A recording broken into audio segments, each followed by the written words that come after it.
নবী নবী নাম শুনিলাম, দুই নয়নে দেখলাম না, মনে চায় রে নবীর দেখতে, চলে যাই রে মদিনা। 1400 বছর আগের ঘটনা। 1933 সালে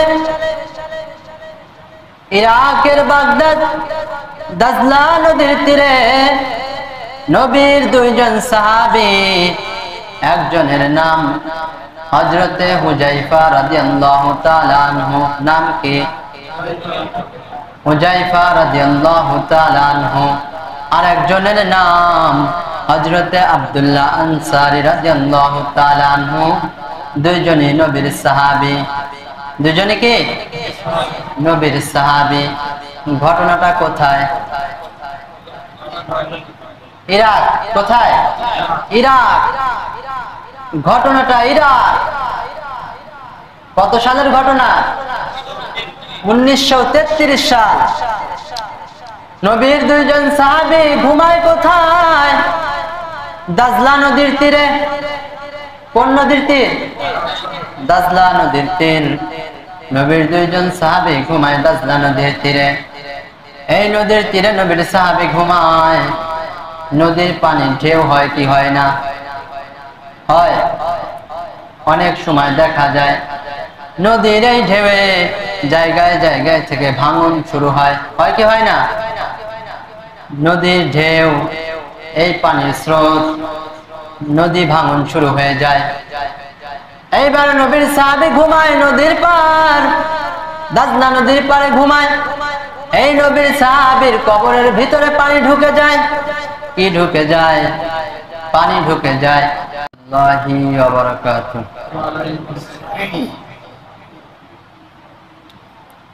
আলহামদুলিল্লাহ, আলহামদুলিল্লাহি নাহমাদুহু ওয়া নাস্তাঈনুহু ওয়া নাস্তাগফিরুহু ওয়া নু'মিনু বিহি ওয়া নাতাওয়াক্কালু আলাইহি ওয়া নাউযু বিল্লাহি মিন শুরুরি আনফুসিনা ওয়া মিন সাইয়্যাতি আমালিনা।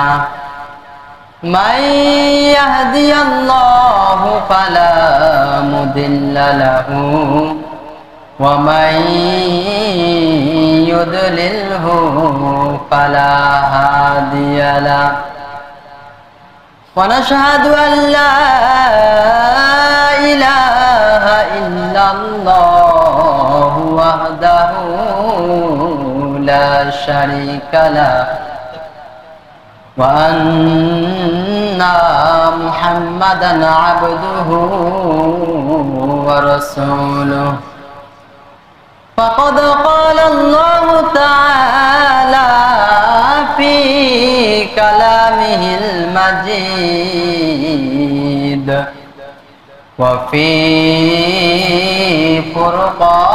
ফুরকানিহিল হামিদ।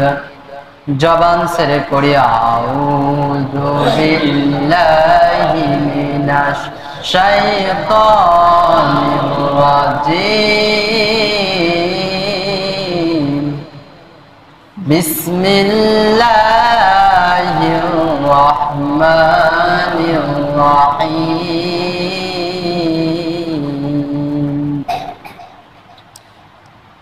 ইয়া আইয়ুহাল্লাযীনা আমানু সাল্লু আলাইহি ওয়া সাল্লিমু তাসলিমা। আল্লাহুম্মা সাল্লি আলা মাওলানা মুহাম্মদ ওয়া আলা আলি সাইয়্যিদিনা শাফিঈনা মুহাম্মদ। আল্লাহুম্মা সাল্লি আলা মাওলানা মুহাম্মদ ওয়া على علي سيدنا شفيعنا محمد وقال تعالى يا أيها الذين آمنوا اتقوا الله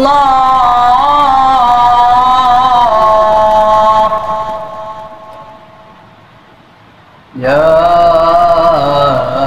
أيها الذين آمنوا اتقوا الله وقولوا قولا سديدا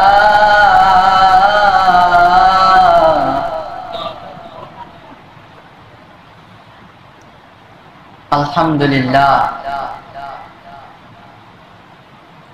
লাখো কোটি শুকরিয়া সেই মহান রব্বুল আলামিনের প্রতি যে রব্বুল আলামিন আমাকে আপনাকে সুস্থ রেখে সবল রেখে দুনিয়াবি সকল কাজ থেকে বিরত রেখে তার হুকুম পালনের উদ্দেশ্যে তার প্রিয় ঘর মসজিদে এসে আসার এবং বসার মতো তৌফিক দান করেছে এবং কুরআন ও হাদিসের আলোচনা বলার ও শোনার মতো তৌফিক দান করেছে। সকলে বলে আলহামদুলিল্লাহ।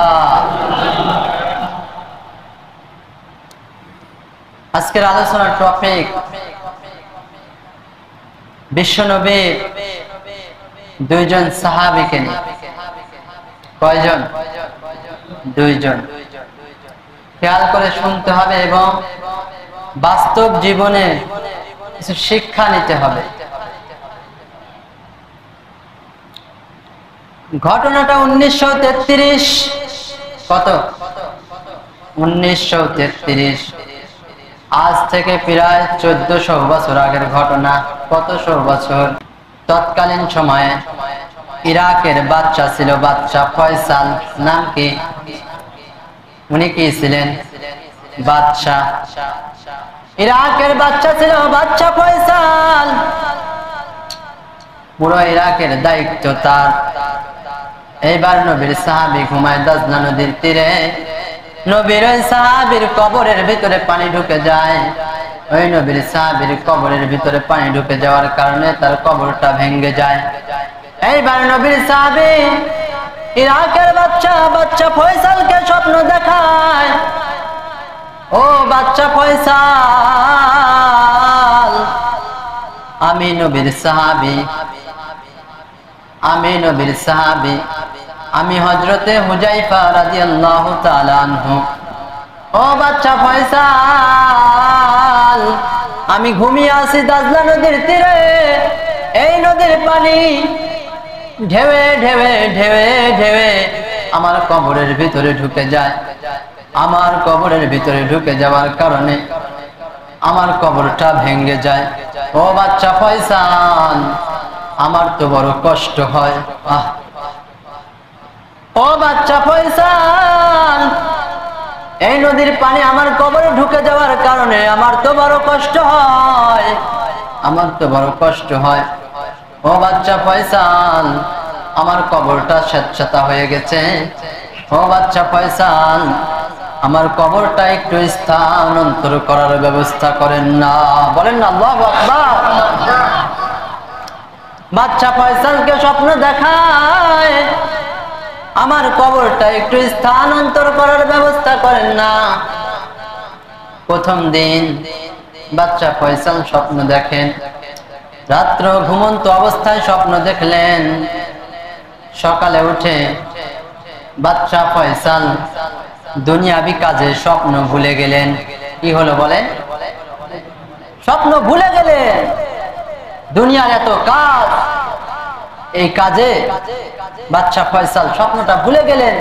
রাতে যে উনি কি স্বপ্ন দেখলেন সেই স্বপ্ন তার মনে নাই। দুনিয়ার কাজ, আসলে বাদশা মানুষ, তার তো শুধু একটা কাজ না, পুরো রাষ্ট্রের দায়িত্ব তার। তো দুনিয়ার কাজে তিনি ভুলে গেছেন। এইবার দ্বিতীয় দিন, ওই দ্বিতীয় রাতে আবার নবীর ওই সাহাবী বাদশা ফয়সালকে স্বপ্ন দেখায়, ও বাদশা ফয়সাল, আমি নবীর সাহাবী, আমি নবীর সাহাবী, আমি হযরতে হুযায়ফা রাদিয়াল্লাহু তাআলা আনহু। আমার কবরটা ভেঙে গিয়েছে, আমার কবরের ভিতরে পানি ঢুকে গিয়েছে। ও বাচ্চা ফয়সাল, আমার তো বড় কষ্ট হয়। ও বাচ্চা ফয়সাল, আমার তো বড় কষ্ট হয়, আমার তো বড় কষ্ট হয়। ও বাচ্চা ফয়সাল, আমার কবরটা একটু স্থানান্তর করার ব্যবস্থা করেন না। আল্লাহু আকবার। এটা বললেন কয়তম দিনে? দ্বিতীয় দিনে। কতদিন? দ্বিতীয় দিন। প্রথম দিন বাচ্চা ফয়সাল কি স্বপ্ন মনে ছিল? মনে নাই। এইবার দ্বিতীয় দিন বাচ্চা ফয়সালকে আবার স্বপ্ন দেখালেন। বাচ্চা ফয়সাল সেই একই রকম রাত্র ঘুমন্ত অবস্থায় স্বপ্ন দেখলেন। সকালে জাগার পরে আবার দুনিয়াবি কাজে বাচ্চা ফয়সাল স্বপ্নটা ভুলে গেলেন। দুনিয়ার কাজ, দুনিয়ার কাজে তিনি ভুলে গেলেন।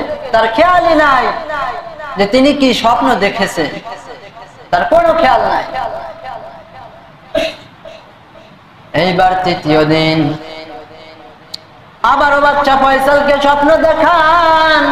ও বাচ্চা ফয়সাল, আমি নবীর সাহাবী হযরতে হুযায়ফা রাদিয়াল্লাহু তাআলা আনহু। আমার পাশে ঘুমায় হযরতে আব্দুল্লাহ আনসারী রাদিয়াল্লাহু তাআলা আনহু। গত 2 দিন তিনি স্বপ্ন দেখিয়েছেন শুধু তার নিজেকে নিয়ে, তাই তো? এইবার উনি স্বপ্ন দেখান উনার নিজেকে নিয়ে নয়, বরং নবীর আর একজন সাহাবী হযরতে আব্দুল্লাহ আনসারী রাদিয়াল্লাহু তাআলা আনহু। কি নাম? কি? হযরতে আব্দুল্লাহ আনসারী রাদিয়াল্লাহু তাআলা আনহু। এইবার বাচ্চা ফয়সালকে স্বপ্ন দেখান, আমি হযরতে হুযায়ফা রাদিয়াল্লাহু তাআলা আনহু, আমার পাশে ঘুমায় হযরতে আব্দুল্লাহ আনসারী রাদিয়াল্লাহু তাআলা আনহু। ও বাচ্চা ফয়সাল, আমরা দুইজনই নবীর সাহাবী। বলেন কি? নবী সাহাবী। আমরা দুইজনই নবীর সাহাবী। এই দাজলা নদীর পাড়ে আমরা দুইজন ঘুমাই। ও বাচ্চা ফয়সাল, এই দাজলা নদীর পানি ঢেউে ঢেউে আমাদের কবরটা ভেঙে দেয়। আমাদের কবরের ভিতরে পানি ঢুকে গিয়েছে, কবরটা স্যাঁতস্যাঁতা হয়ে গিয়েছে। ও বাচ্চা ফয়সাল, আমাদের তো বড় কষ্ট হয়, আমাদের তো বড় কষ্ট হয়। ও বাচ্চা ফয়সাল, আপনি একটু আমাদের কবরটা স্থানান্তর করার ব্যবস্থা করেন না। আল্লাহু আকবার। একে একে কয়দিন স্বপ্ন দেখালেন? কয়দিন? আর একটু জোরে বলা যাবে কয়দিন? একে একে 3 দিন বাচ্চা ফয়সালকে স্বপ্ন দেখালেন। স্বপ্নটা তো মনে রাখার কথা, বলেন মনে রাখার কথা। কিন্তু বাচ্চা ফয়সাল, কি আজব ঘটনা, বাচ্চা ফয়সাল আবারও দুনিয়াবি কাজে ভুলে গেলেন। তার কোনো খেয়ালই নাই যে তিনি স্বপ্ন দেখেছেন। তৎকালীন সময়ে ইরাকের প্রধান মুফতি ছিল মুফতি নুরি আল মালিক। নাম কি? মুফতি নুরি আল মালিক। উনি ছিলেন ইরাকের প্রধান মুফতি, প্রধান মুফতি। তৎকালীন সময়ে ইরাকের প্রধান মুফতিকে স্বপ্ন দেখালেন, ও মুফতি সাহেব, আমি নবীর সাহাবী, গত 3 রাত আমি স্বপ্ন দেখিয়েছি বাচ্চা ফয়সালকে। কাকে? বাচ্চা ফয়সালকে। বাচ্চা ফয়সালকে স্বপ্ন দেখিয়েছি। আমরা দুইজন নবীর সাহাবী এই দাজলা নদীর পাড়ে ঘুমাই। আমাদের কবরটা ভেঙে গিয়েছে, আমাদের কবরের ভিতরে পানি ঢুকে গিয়েছে। ও মুফতি সাহেব, আপনি একটু পরামর্শ করে দেখেন না আমাদের কবরটা একটু স্থানান্তর করার ব্যবস্থা করা যায় কিনা। আল্লাহু আকবার। মুফতি সাহেব স্বপ্ন দেখলেন। স্বপ্ন দেখার সঙ্গে সঙ্গে মুফতি সাহেবের ঘুম ভেঙে গেল। মুফতি সাহেবের ঘুম ভেঙে গেল, আর রাত্রে ঘুম হয় না। তিনি তাহাজ্জুদ নামাজ পড়ে আল্লাহর কাছে চোখের পানি ছেড়ে দিয়ে কান্না করে, রব্বুল আলামিন ও রব্বুল আলামিন, আপনি আমাকে কি স্বপ্ন দেখাইলেন? আজ থেকে প্রায় 1300 বছর আগের ঘটনা, 1933 সালের ঘটনা, এত দূরের ঘটনা। ও রব্বুল আলামিন, আপনি আমাকে এই স্বপ্ন দেখালেন, আর আপনি আমাকে স্বপ্ন দেখিয়েছেন নবীর সাহাবীর স্বপ্ন। আর এই স্বপ্ন কখনো মিথ্যা হতে পারে না। আল্লাহু আকবার। তার কতটা বিশ্বাস হয়ে গেছে, তার কতটা বিশ্বাস হয়ে গেছে। নবীর সাহাবীর এই স্বপ্ন দেখার সঙ্গে সঙ্গে তার ঘুম ভেঙে গিয়েছে। তিনি তাহাজ্জুদ নামাজ পড়ে চোখের পানি ছেড়ে আল্লাহর কাছে কান্না করে আর ঘুমায় না। কখন জানি ফজরের আজান দিবে, নামাজ পড়ে আমি রাজ দরবারে চলে যাব। ফজরের আজান হয়ে গেল। ফজরের আজান হওয়ার সঙ্গে সঙ্গে মুফতি সাহেব নামাজ শেষ করে, আসলে রাজ দরবারে যাওয়ার তো একটা সময় থাকে, সময় থাকে না?